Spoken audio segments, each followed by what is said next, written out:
Assalamualaikum warahmatullahi wabarakatuh. Di sini saya akan menjelaskan apa itu Scrum. Scrum adalah sebuah metode, teknik dan juga proses yang cukup kompleks dengan tujuan untuk bisa mengembangkan sebuah produk. Jadi bisa dibilang Scrum ini menjadi kunci bisa terciptanya sebuah produk yang penuh kreativitas, produktivitas, dan value yang tinggi. Selain itu, Scrum juga adalah suatu kerangka kerja yang bisa juga diaplikasikan ke perangkat lunak, perangkat keras, layan-layanan, dan organisasi yang lain yang bisa kita temukan di kesehariannya.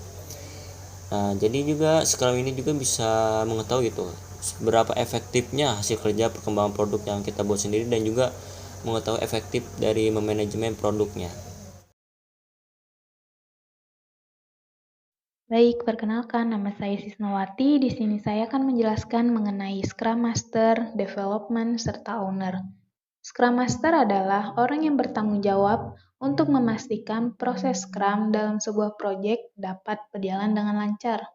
Yang kedua yaitu Development adalah proses yang mencakup beberapa tahap mulai dari menghasilkan ide, mengumpulkan informasi tentang kebutuhan dan keinginan target pasar, merancang produk, dan mengujinya. Yang ketiga yaitu ada owner. Owner adalah orang yang mendirikan perusahaan sekaligus memiliki modal di dalamnya.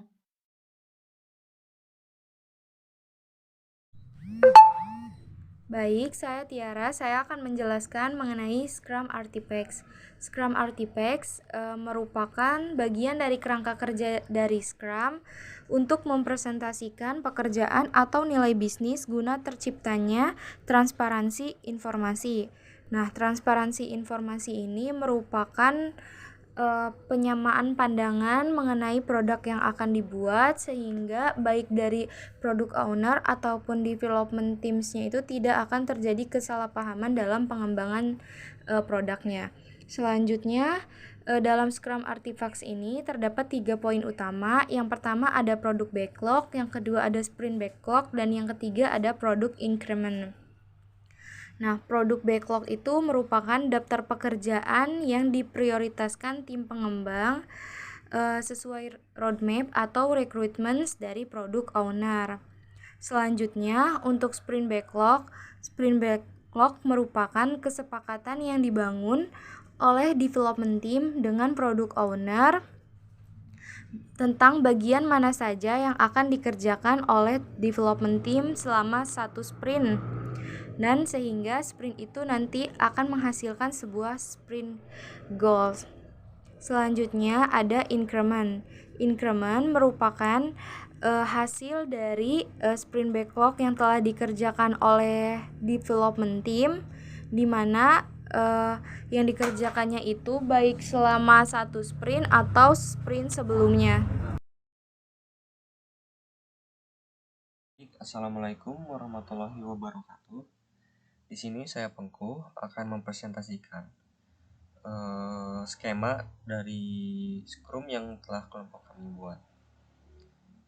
Yang pertama yaitu ada product owner di sebelah kiri. Product owner di sini menyediakan produk backlog. Produk backlog yang berupa daftar-daftar pekerjaan yang harus dilakukan oleh development team, yang dimana sesuai dengan roadmap dan requirement-nya. Lalu ada sprint planning. Sprint planning di sini dilakukan oleh development team dan Scrum Master, yang dimana untuk merencanakan apa saja yang harus dilakukan ketika tahap sprint berlangsung. Lalu ada sprint backlog berupa hal-hal apa saja yang akan dilakukan pada tahap sprint. Lalu ada tahap sprint yaitu pengerjaan dari pengerjaan produknya.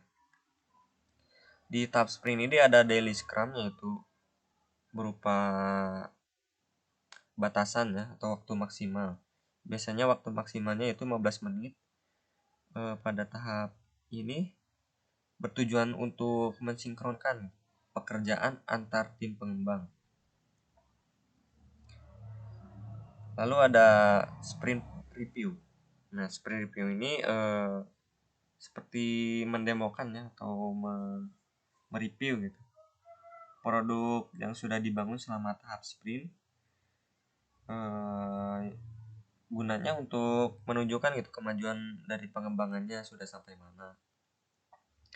Lalu pada tahap sprint review ini terbagi menjadi 3, yaitu sprint retrospektif, backlog refinement, dan product increment. Sprint retrospektif ini gunanya yaitu untuk menginspeksi gitu,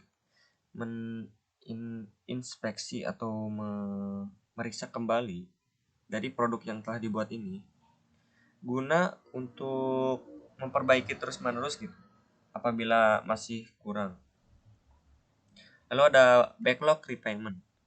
Nah, backlog refinement ini adalah tahap di mana pemilik produk atau semuanya anggota tim lainnya meninjau produknya gitu dan memastikan bahwa produknya sudah sesuai atau tidak. Lalu ada product increment. Product increment di sini yaitu berupa produk yang telah selesainya gitu. Tahap selesai telah diproduksi yang nantinya akan disimpan pada produk increment. Mungkin cukup sekian yang bisa saya sampaikan. Kurang lebihnya mohon dimaafkan. Billahi taufiq wal hidayah. Wassalamualaikum warahmatullahi wabarakatuh.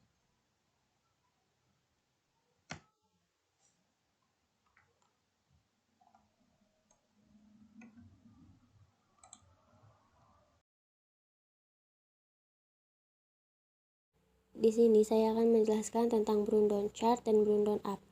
Brundon chart adalah diagram yang sering digunakan dalam pengembangan Scrum Agile untuk melacak sebuah pekerjaan yang diselesaikan terhadap waktu yang sudah ditentukan. Dalam Brundon chart terdapat sumbu X dan sumbu Y, di mana sumbu X adalah kerangka waktu dan sumbu Y adalah jumlah pekerjaan yang sudah diselesaikan yang dilabeli dalam story point dan jam kerja.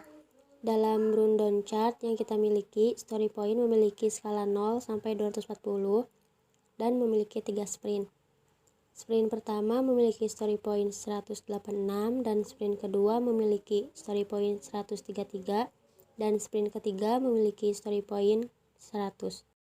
Brundon up atau release chart adalah diagram yang sering digunakan dalam pengembangan Scrum Agile untuk mengetahui sisa pekerjaan yang belum diselesaikan dari planning yang sudah ditentukan sebelumnya. Dalam release chart terdapat 2 sumbu, yaitu sumbu X dan sumbu Y, di mana sumbu X adalah kerangka waktu dan sumbu Y adalah jumlah pekerjaan yang tersisa yang dilabeli dalam story point dan jam kerja. Brundon chart yang telah kelompok kami buat. Di sini total poin yang kita ambil adalah 239 poin dan sprint yang dimiliki hanyalah 3 sprint. Garis merah menunjukkan waktu yang harus kita lakukan. Idealnya total pekerjaan diselesaikan selama 3 sprint. Nah, sedangkan garis biru adalah menunjukkan bagaimana kita menyelesaikan pekerjaan. Pada sprint pertama, kita menyelesaikan 53 poin pekerjaan dan sisa poin adalah 186. Pada sprint kedua, kita menyelesaikan 53 poin pekerjaan dan sisa poin 133. Dan pada sprint ketiga, kita menyelesaikan 33 poin pekerjaan dan sisa poin adalah 100 pekerjaan, yaitu kita belum menyelesaikan helikopter. Sekian. Perkenalkan, nama saya Bagas Kurniawan. Di sini saya akan menjelaskan tentang chart burn up yang telah kami buat. Pada chart ini terdapat 2 garis, yakni garis hijau dan garis merah, di mana garis hijau ini menyatakan pekerjaan yang diambil dan garis merah menyatakan pekerjaan yang selesai. Pada proyek kami mengambil 3 sprint, di mana sprint pertama kami mengambil poin itu sebanyak 86, namun pekerjaan yang diselesaikan hanya 33.